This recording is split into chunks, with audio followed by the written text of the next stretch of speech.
Ouais, reçu. Donc si le Chinook il repasse sur nous là, si en redécollant, il arrive sur nous, je t'autorise à ouvrir le feu sur le Chinook avec ton RX. Casqué, lourdement armé, l'adjudant Benjamin donne sa progression à son commandement. Je m'empare de 41 et ensuite je redirige mon action sur sud de 32. Il dirige un peloton de reconnaissance de l'armée française.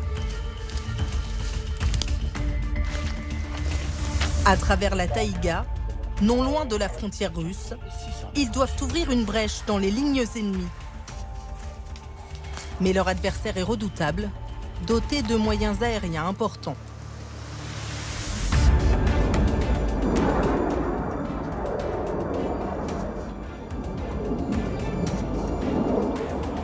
C'est des avions ennemis. Ils nous cherchent.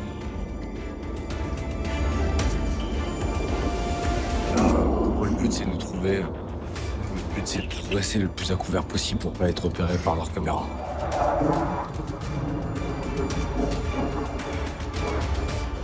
Maintenant, on sait jamais si on est repéré ou si on n'est pas repéré. Allez, mettez-moi du monde là, face à droite, face à droite. Mettez-moi du monde face à droite. Au Mali, en Afghanistan, Benjamin a combattu des groupes terroristes, mais jamais une armée régulière dotée de moyens équivalents ou supérieurs à ceux de l'armée française. Ah, 20 reçu. Vous avez été repéré? A priori, les éléments de tête auraient été repérés. Ouais. Allez, feu! Ils sont là! Tire, tire. L'unité de Benjamin est tombée dans une embuscade. 23, fais attention sur la gauche là. 21, ouverture du feu. Les soldats français sont à peine 40 et doivent affronter un rouleau compresseur 23, cache-toi, cache-toi. qui attaque aussi par le ciel et qui a de l'artillerie lourde. Ils ne pourront pas tenir longtemps. Ça va être un souci. On n'a pas munitions illimitées, on n'est pas dans des jeux vidéo. Mais tout à coup, les combats s'arrêtent. Cessez le feu. Stop. Plus de tirs. Et les belligérants sortent des bosquets. Tout ça n'est en fait qu'un gigantesque exercice de l'OTAN. Baptisé Spring Storm, il a lieu en Estonie, pays frontalier de la Russie. C'est l'un des exercices les plus importants depuis la guerre froide. 14 000 soldats venus de 11 pays s'affrontent en deux camps. Le but recherché, préparer les pays membres de l'OTAN à se défendre face à une armée régulière. Fondamentalement, ça change dans le volume, parce qu'il y a beaucoup plus de monde sur le terrain. Donc on est face à un ennemi qui a les mêmes capacités, le même volume. Donc on est obligé de se prémunir de plus de menaces. Pour Benjamin, le bilan fictif des exercices est lourd.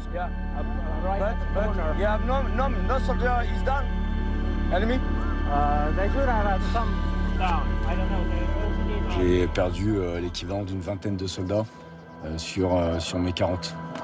Si ça avait été en vrai, c'est compliqué. Derrière, ça veut dire que je ne peux pas continuer ma mission. Si aucun soldat n'accepte d'en parler face caméra, la possibilité d'affronter l'armée russe est ici dans toutes les têtes. Mais l'armée française est-elle prête ?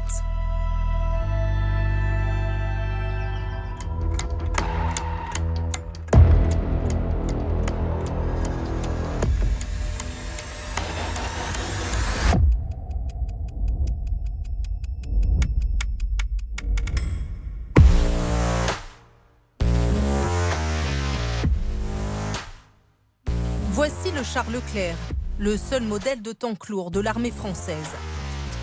Il est présenté dans ce clip du ministère des Armées pour vanter sa puissance de feu et la modernisation de ses composants.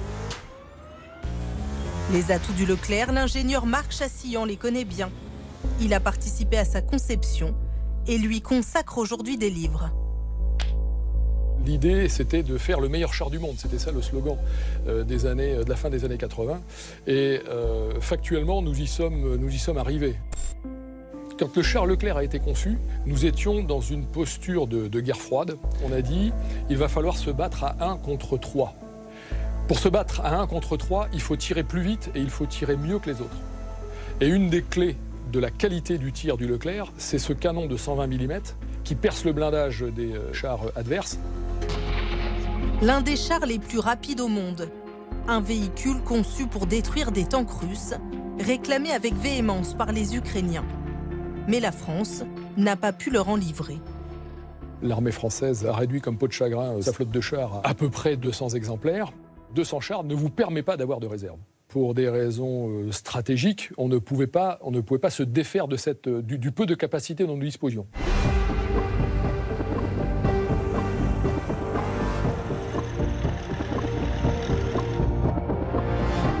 L'armée française observe le front ukrainien et se compare. Les Russes perdent quotidiennement 5 chars. Avec environ 220 blindés lourds, l'armée française serait à court de tanks en 44 jours et incapable de remplacer ceux perdus. La ligne de production des Leclerc a fermé en 2008. Ce manque de moyens, on le retrouve dans toutes les branches de l'armée française. Air, terre, mer. Au point qu'un journaliste l'a qualifiée d'armée bonsaï. C'est-à-dire qu'elle a tous les attributs d'une grande, mais en version miniature. On a un peu de tout, c'est de très bonne qualité, mais on n'a pas beaucoup. Ce qu'on constate sur ce tableau, c'est que au cours des 30 dernières années, de 1991 à 2021, le format de l'armée a été extrêmement réduit.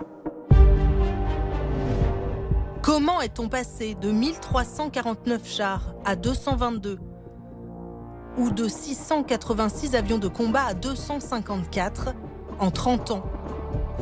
C'est l'héritage d'une période commencée avec la fin de la guerre froide.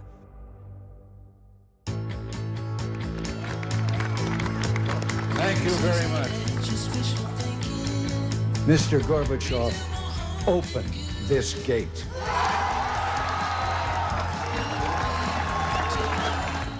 Mr. Gorbachev, tear down this wall.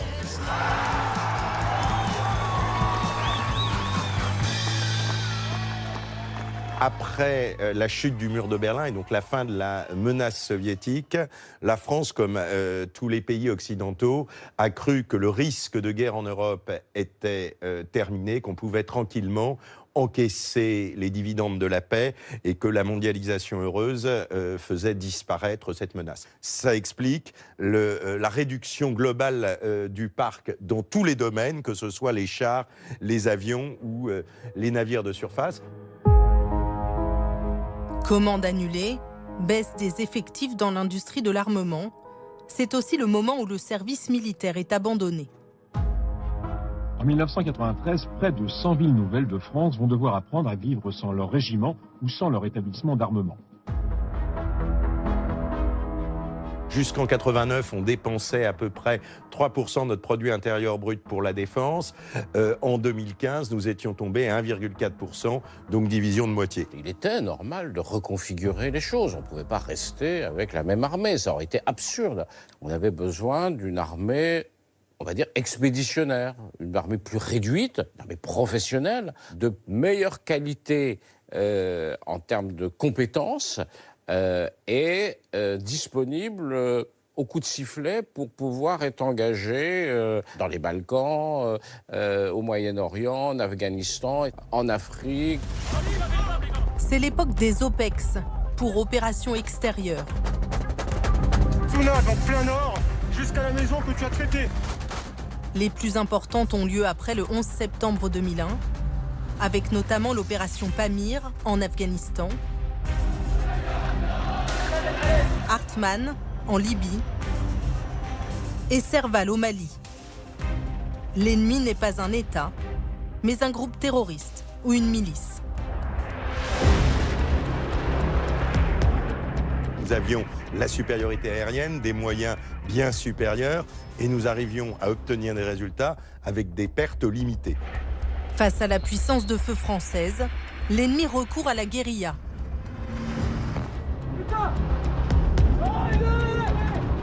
Des bombes artisanales enterrées explosent au passage des blindés français. Ça, c'est une période de l'histoire qui a duré 30 ans. Et on a eu l'armée dont on avait besoin, en fait, durant ces 30 ans. Cette période, elle se termine. Elle s'est terminée, je pense, avec l'invasion de l'Ukraine.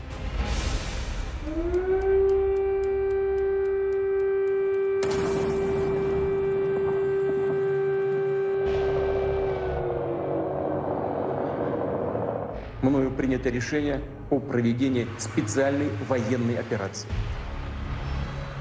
C'est le retour des guerres entre puissances militaires, des guerres dites de haute intensité. La guerre de haute intensité, on n'est plus avec un dominant comme l'armée française et des groupes armés terroristes qui ont juste quelques mitraillettes et leurs sandales et quelques motos. Là, on s'affronte de bloc à bloc. Et donc, évidemment, la compétition et le jeu est beaucoup plus compliqué, risqué et potentiellement sanglant. C'est le contraire des OPEX. Et c'est une guerre d'une violence qui peut rappeler celle des précédentes guerres mondiales, par exemple. 2 jours avant l'invasion russe, le député Jean-Louis Thierriot alerte dans un rapport sur l'impréparation de l'armée française à ce type de guerre. Mais il n'est pas écouté. On pensait encore que par la diplomatie, on serait en mesure d'empêcher la Russie de succomber à son vertige impérial. Très clairement, c'était une erreur d'analyse. On ne voulait pas voir. Les armées, les dirigeants, ils n'étaient pas focalisés sur la défense du continent européen, sur la menace russe, pour dire les choses. Il y a eu une forme, oui, d'aveuglement volontaire face à la menace russe. La défense nationale, c'est comme l'assurance de sa maison. Quand il n'y a pas de sinistre, on trouve qu'elle coûte toujours trop cher. Quand il y a une énorme fuite et qu'il faut refaire les murs à neuf, eh bien on est content d'être bien assuré. Ce risque de confrontation avec l'armée russe, c'est l'accident que n'avait pas prévu l'état-major français.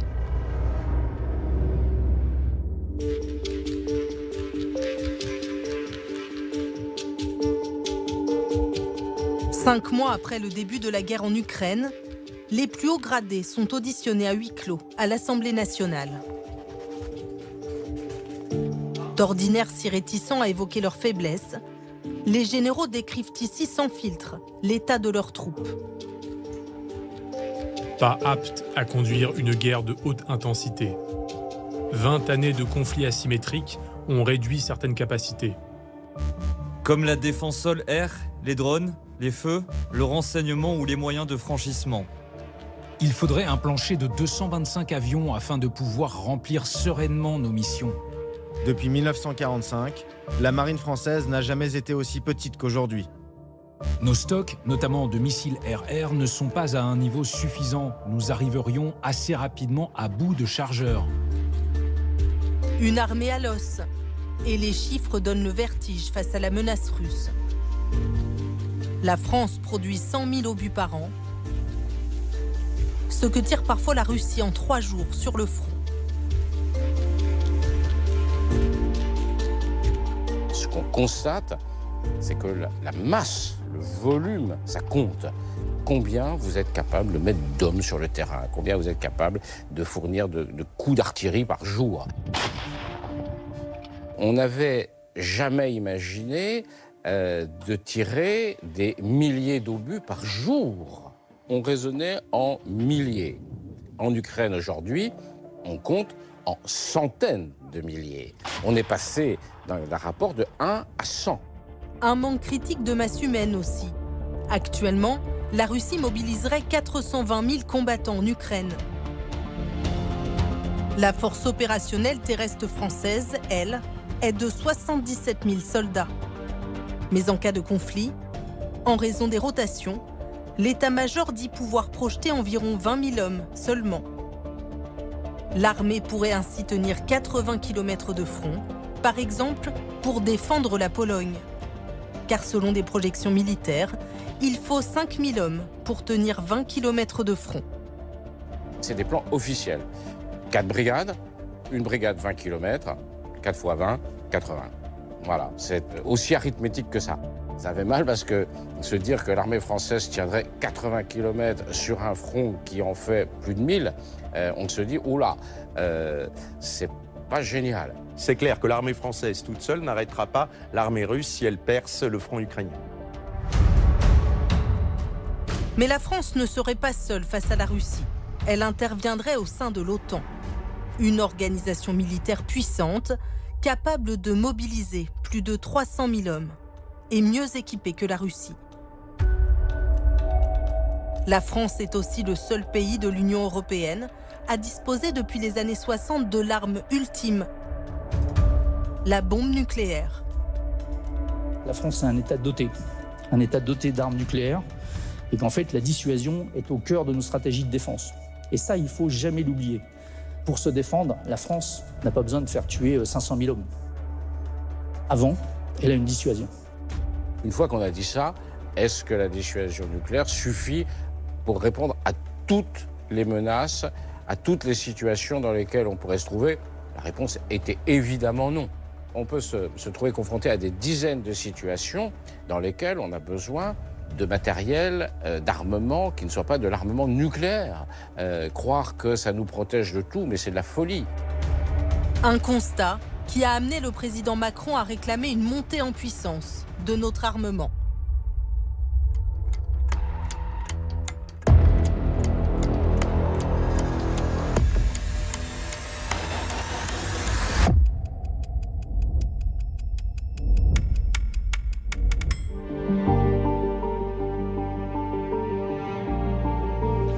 Juin 2022, 5 mois après l'invasion russe, le chef des armées, le président Macron, exhorte les industriels de la défense à passer à la vitesse supérieure.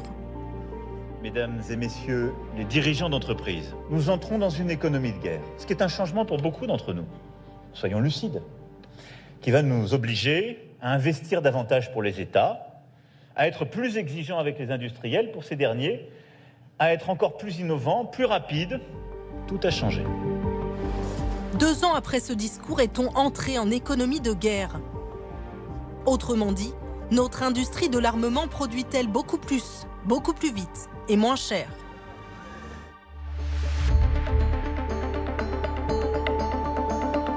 Le secteur regroupe plus de 2000 entreprises. Leur activité se structure autour des commandes passées par les 10 géants de l'armement, parmi lesquels Naval Group, qui produit les sous-marins, Dassault, le constructeur du Rafale, ou KNDS, qui fabrique à Bourges tous les canons de l'armée française, à partir de ses tuyaux d'acier. Vous avez ici du 30 mm qui est le canon du Rafale, du 20 mm qui est décliné pour des applications hélicoptères ou tourelles marines. Vous avez ici du 40 mm qui équipe notre fleuron, le Jaguar actuellement. Détenu à 50% par l'État, le groupe franco-allemand KNDS a acquis une renommée internationale grâce à ce canon. Une fois installé sur un camion, il prend le nom de canon César. 30 ont déjà été livrés aux Ukrainiens. Un calvaire pour les Russes.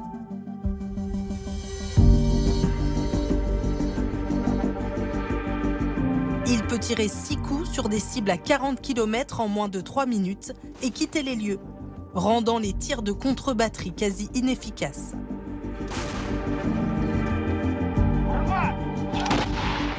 Les soldats ukrainiens ont eu un coup de foudre pour ce canon, au point de lui déclarer leur flamme.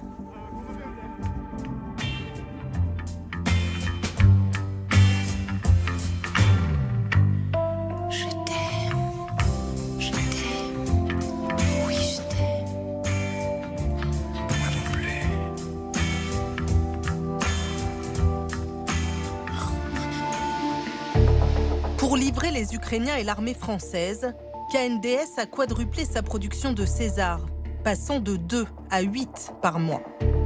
Mais actuellement, la France ne dispose que d'une 60aine de César, loin des 5000 canons russes qui seraient actuellement déployés sur le front.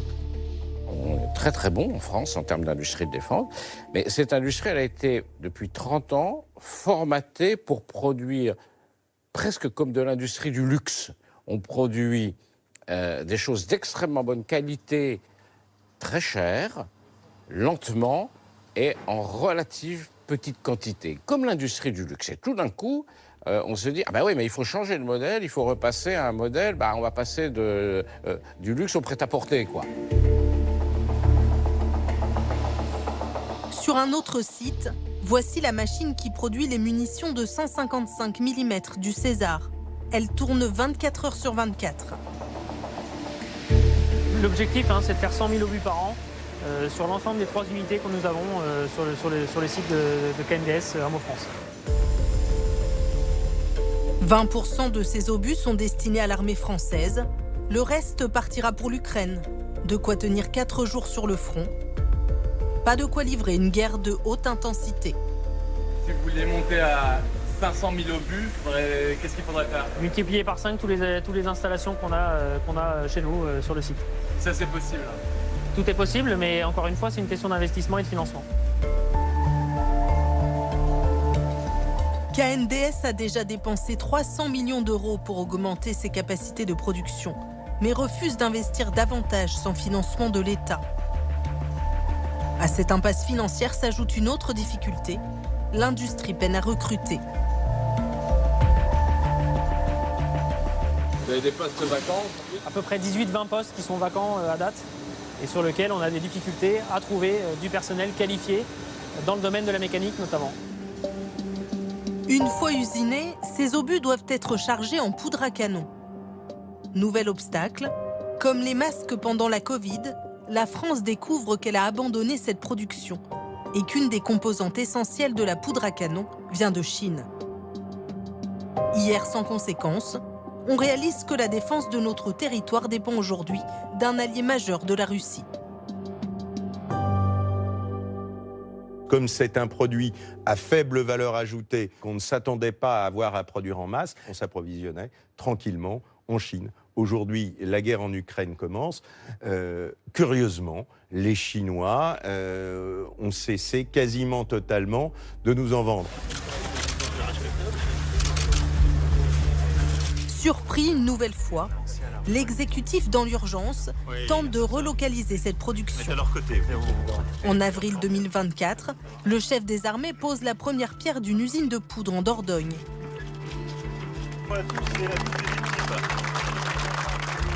Cette usine sera terminée au premier semestre 2025.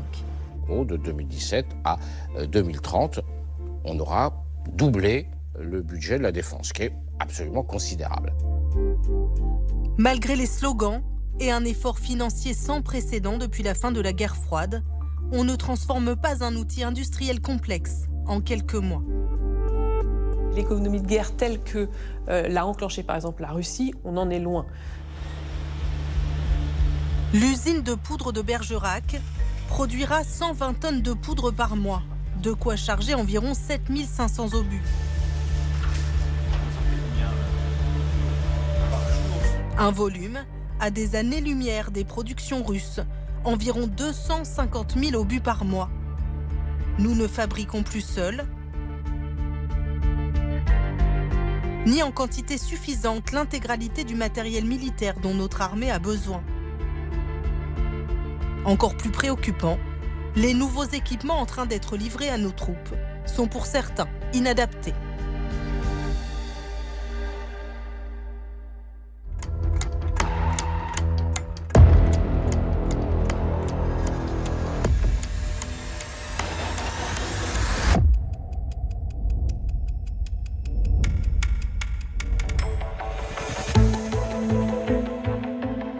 En grande banlieue parisienne, Eurosatory, l'un des plus importants salons de l'armement. Des chefs militaires des 4 coins du globe sont venus faire leurs emplettes. Et voici ce qu'ils peuvent acheter. Des hélicoptères de combat, des missiles, des drones suicides, auprès de 1700 exposants venus de 62 pays. Pour se vendre, l'industrie peut compter sur nos militaires reconvertis en VRP de l'armement. Et même en acteurs pour vanter les qualités des blindés légers de l'armée française, une sorte de téléshopping où le Griffon, le Serval et le dernier venu, le Jaguar, sont présentés comme des bêtes de combat. En haut de notre colline devant vous, vous pouvez voir se déployer le Jaguar, Le Jaguar est un engin blindé de très haute technologie. Le VBCI a été déployé pour les opérations au Mali. Des véhicules conçus pour des guerres asymétriques, les fameux OPEX. Selon Léo Peria-Peigné, spécialiste des politiques d'armement. Si on se met comme ça, vous êtes dans un angle pas trop mal sur les 3 véhicules. Ils sont inadaptés pour les vraies guerres type Ukraine. Le principal transport de l'armée de terre qui va être donc le Griffon. Vous voyez, on a un véhicule de transport qui est assez haut parce qu'il a été pensé pour résister d'abord à la principale menace rencontrée par les armées en Afrique, à savoir les explosifs improvisés placés sur la route, qui sont donc ce qu'on appelle les IED. Donc le véhicule est très haut parce que le souffle d'une explosion qui arriverait sous le véhicule doit pouvoir s'évacuer sans blesser l'équipage. C'est très important. On le retrouve sur le Jaguar, on le retrouve sur le Serval. C'est un des éléments constitutifs. Ils sont envisagés pour un terrain qui va être sec, un terrain qui va être très chaud, ces véhicules sont climatisés. Maintenant, le fait est qu'aujourd'hui, ce qu'on voit depuis 2 ans en Ukraine montre que les besoins sont peut-être un peu différents. Sur un terrain qui va être bouleversé par de l'artillerie, rempli de shrapnel, confronté à des explosions sur les côtés plutôt qu'en dessous, si vous voulez, ça va être un petit peu plus difficile parce que tout simplement, ils n'ont pas été pensés pour. Une incompatibilité vérifiée sur le front ukrainien. La France a livré une quarantaine d'AMX RC-10 à l'Ukraine, l'ancienne génération de nos blindés légers. Un désastre selon ce militaire ukrainien cité par Le Point. Envoyer ces véhicules à l'attaque est inutile car cela met en danger l'équipage. Leur blindage léger les rend inadaptés à l'attaque. Pourquoi notre matériel militaire répond-il aux guerres d'hier, mais pas d'aujourd'hui? Pour le comprendre, allons sur le stand du ministère des Armées. Ici, on prétend concevoir les équipements de demain.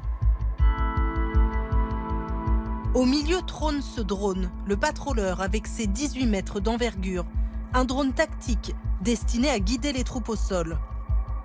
Commandé en 2016, il devait être livré 2 ans plus tard, mais il n'est finalement entré en service qu'en 2024.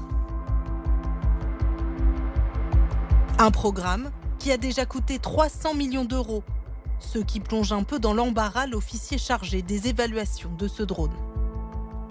Il est très critiqué et je le comprends puisque en termes de délai, en termes de ce qu'on attendait et de ce qu'on aurait voulu avoir, on a un décalage parce que on l'aurait eu effectivement s'il n'y avait pas eu de problème. Entre autres son crash lors d'un essai en 2019, dont aucune image n'a fuité. Le programme est alors mis à l'arrêt, puis relancé, alors que la guerre en Ukraine éclate. Problème, les températures sont souvent glaciales sur le flanc Est, nouveau théâtre d'opération des forces françaises, et ce drone déteste le froid. Il n'a pas été conçu complètement au départ pour faire face à la haute intensité à l'Est, donc nous, on le réadapte pour pouvoir l'employer. Il est équipé d'un système anti-givre pour résister. Alors, non, il n'est pas si équipé de système de dégivrage. Donc c'est à nous d'éviter les cellules givrantes, d'éviter les zones dangereuses. Le spécialiste des systèmes d'armement est moins optimiste pour ce drone, conçu pour des opérations où nous avions la maîtrise totale du ciel. Est-ce qu'on pourrait le déployer sur le front ukrainien ? On peut. Maintenant, il va falloir accepter d'en perdre. Parce que, voilà, encore une fois, il est très grand, il n'est pas très rapide, il est assez repérable au vu de sa taille et de sa composition. Donc, il risque d'être ciblé par l'adversaire qui le verra et qui pourra le détecter et l'abattre.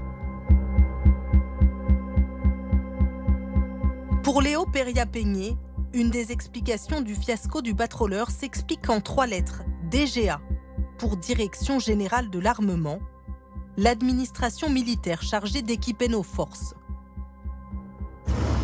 Notre travail, c'est d'être expert au profit des forces. Moi, mon but, c'est d'avoir le véhicule le meilleur possible pour que... Ce qui est aujourd'hui un des gros problèmes, c'est que pour qu'un système soit acheté par les armées, il faut qu'il soit qualifié, donc reconnu, évalué par la DGA. Il y a des listes d'attente qui sont assez complexes et c'est long. Des procédures administratives qui ont ralenti le programme à chaque étape de son développement, selon cet ingénieur du Patroller filmé en caméra cachée. C'est pour l'armée de terre, mais on est sur un objet avec des contraintes réglementaires de certification qui correspondent quasiment aux standards de l'aviation commerciale. Donc au fur et à mesure qu'on applique la norme, où là il va falloir aller un peu plus loin dans les justifications, dans les détails, etc. Et bien à la fin, c'est du papier, du papier, du papier. Une inertie qui a aussi ralenti le programme du drone européen. Un drone d'attaque qui devait notamment servir pour des frappes ciblées. Commencé en 2004, il ne sera pas livré avant 2030. La France a dû se résoudre à acheter un drone américain, le Reaper, quitte à céder une partie de notre souveraineté. Il faut bien comprendre que le drone mâle Reaper américain nécessite l'autorisation du Congrès et qu'il appartient aux Américains, que les Américains le maintiennent en état, c'est-à-dire qu'on n'a pas le droit de l'ouvrir en gros, on n'a pas le droit d'ouvrir le moteur, on n'a pas le droit de regarder ce qui se passe dedans. Les images appartiennent aux Américains et les autorisations de survol sont données par les Américains. Donc en fait, on est complètement dépendant des Américains. Donc oui, c'est un échec dans la mesure où on en est toujours aujourd'hui avec le Reaper. Ce dont nous disposons quand on lit ce tableau, ce sont essentiellement des micro-drones et des mini-drones. Le Black Hornet, là, dont on parle, il y en a 600 en 2025. Ce sont des tout petits drones qui font la taille d'une libellule, qui sont utilisés notamment par les forces pour aller dans des bâtiments, pour aller voir l'état du bâtiment, s'il y a ou non des forces adverses et autres. Et quand on est sorti de ces micro-drones et des mini-drones, en fait, il ne reste plus grand-chose. Un échec systémique préoccupant. Depuis la guerre en Ukraine, les drones sont devenus des armes capables de changer le cours d'une bataille. Comme ici, où ils ont empêché la progression des forces russes vers Kiev. La France a pris du retard pour fabriquer des drones, mais aussi pour résister à leurs attaques.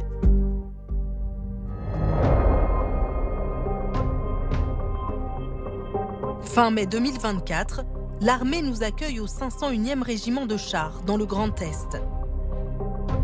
Cette unité de cavalerie est la première à avoir reçu des chars Leclerc rénovés.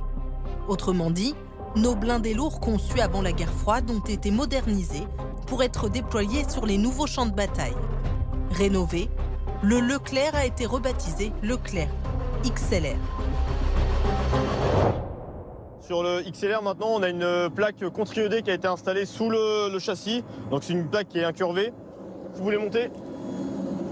La partie faible du char, c'est tout ce qui est 3D. Donc les menaces qui viennent du haut. Les hélicoptères étaient la plus grosse menace. Et depuis 20 ans, on se rend compte qu'avec la montée en puissance des drones, c'est le côté faible. Vous avez un surblindage sur le côté latéral. Et vous avez ce qu'on appelle du slot armor. C'est du anti-RPG, anti-lance-roquette. Sur le toit, il n'y a pas plus de protection que ça, pour l'instant. Il n'y a pas de surblindage. Il n'y a pas de surblindage. Pour l'instant, c'est pas prévu, ça sera sûrement rajouté. Ce qu'on voit en Ukraine, c'est qu'ils rajoutent des... En fait, ils bricolent leurs chars. Ils rajoutent des plaques de surblindage eux-mêmes.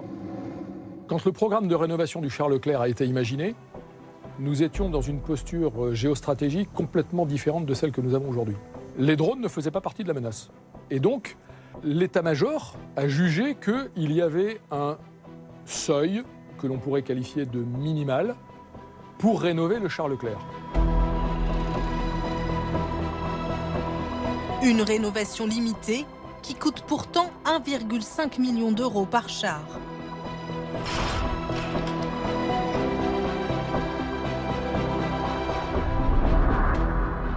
En cas de conflit avec la Russie, l'armée française pourrait aussi devoir se priver de plusieurs centaines de soldats, parmi les plus aguerris.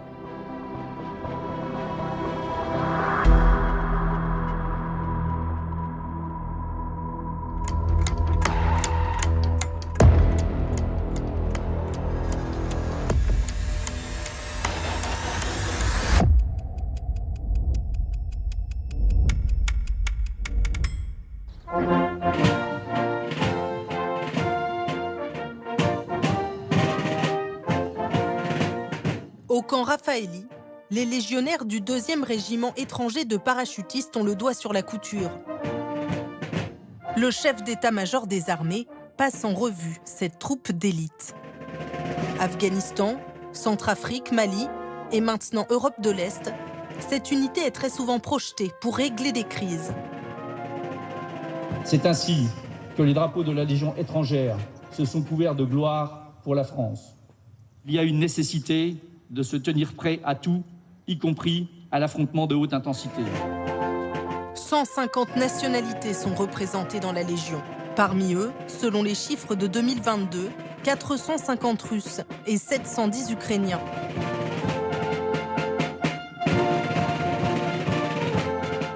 Malgré l'invasion russe en Ukraine, selon l'officier en charge du camp, la guerre n'a pas de répercussions au sein du 2e REP. Ça, c'est la magie de la Légion. Depuis la guerre en Ukraine, au régiment, il n'y a pas la moindre bagarre, il n'y a pas le moindre accrochage, il n'y a pas la moindre... Et pourtant, vous avez effectivement des gens qui ont des opinions différentes et qui viennent des 4 coins du monde. Mais ils ont l'habitude, depuis qu'ils sont dans la Légion, que ici, c'est la République française. Ils sont aux ordres de la République française. Ce qu'ils pensent de leur pays et de les zones dans lesquelles ils ont pu grandir, ça ne regarde qu'eux. Et ils n'en font pas état en service. Donc non, c'est pas un sujet au régiment. Légionnaires russes et ukrainiens, frères d'armes donc, en toutes circonstances.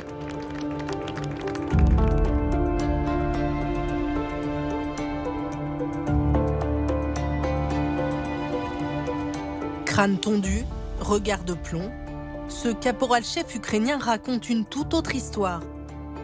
Mikhailo Zherdin a servi la Légion pendant 11 ans et a participé à plusieurs OPEX.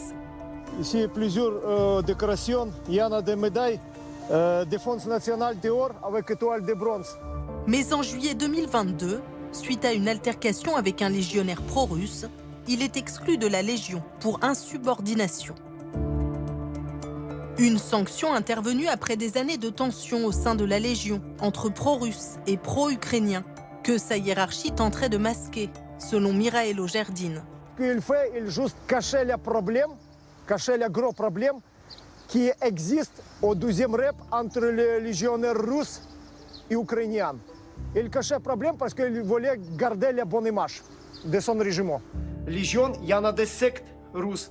Ça veut dire les gens qui sympathisaient des forces russes, sympathisaient de Poutine. Donc, comme j'ai entré au bureau pour leur faire la rendre compte, ou demander les papiers, ou signer quelque chose, au bureau, j'ai vu les photos de Poutine et Staline à côté. C'est des petites photos, des grandes photos? Non, ça c'est photo comme ça. Je ne sais pas c'est quelle taille, mais ça c'est photo bien visible. Donc ça c'est photo format A4.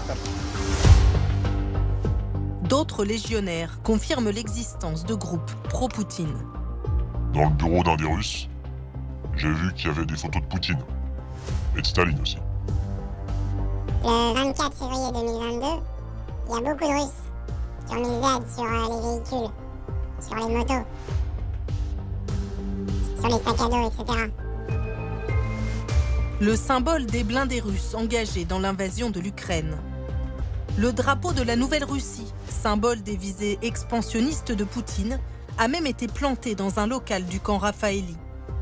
Ce serait l'œuvre d'un soldat formé dans une académie militaire russe avant d'entrer dans la Légion. Monté en grade depuis, il est présent sur des groupes pro-Poutine sur les réseaux sociaux russes.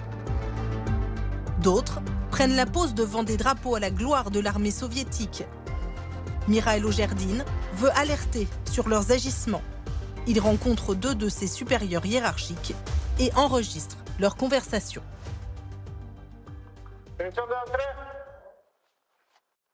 Et pourquoi adjudant-chef ramenait cette guerre civile ici à Légion? Ça, c'est pas que pour le comportement des légionnaires. Si tu prends un drapeau tout blanc, tout rouge, tout bleu, tout vert, ou avec une tête de Mickey dessus, c'est pareil. Toi, tu peux jouer l'intellectuel des bases, mais toi, on va tout faire. Tu continues comme ça, le CD est au courant. On va tout faire pour te punir. Moi-même te dégager d'ici. Objectif atteint quelques mois plus tard, après une histoire ubuesque. Alors que Mikhailo Zherdin est responsable des cuisines, des pro-russes le dénoncent auprès de sa hiérarchie pour des steaks trop cuits.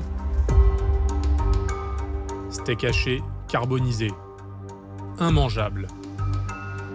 Ses supérieurs condamnent Mikhailo Zherdin à 20 jours de prison pour négligence au travail et insultes.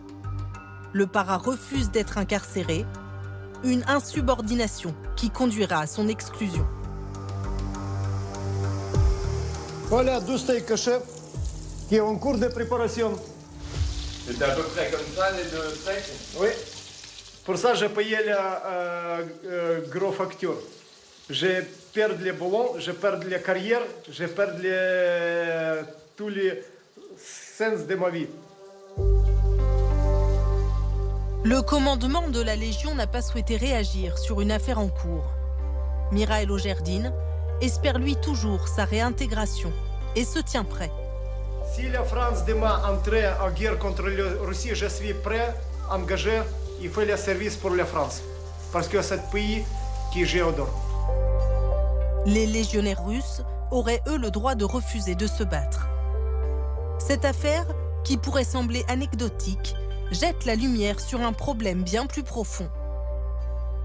Il y a quand même dans la hiérarchie militaire, la haute hiérarchie militaire, une forme de complaisance, on va dire, vis-à-vis de la Russie, qu'on ne retrouve pas forcément dans d'autres armées européennes. Du côté des renseignements militaires, on redoute des infiltrations russes. Le climat est particulièrement tendu.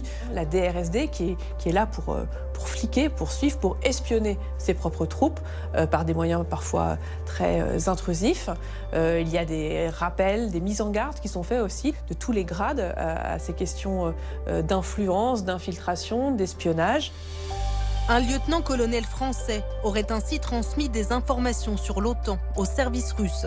Il a été mis en examen pour intelligence avec une puissance étrangère.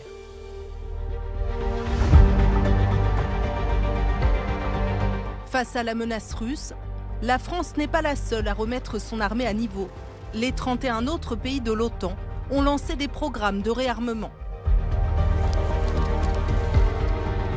Sur le terrain, les soldats mélangent les nationalités, de sorte à ne former plus qu'une seule et même armée. Les pays européens se préparent à se passer de la tutelle américaine. 60 à 70% des hommes et du matériel de l'OTAN sont fournis par les États-Unis. Ce lance-roquette peut faire la différence. Tu vois cette tranchée là-bas? Je peux tirer à une certaine hauteur, ça va exploser au-dessus de la tranchée et ça va tuer tout ce qu'il est en dessous.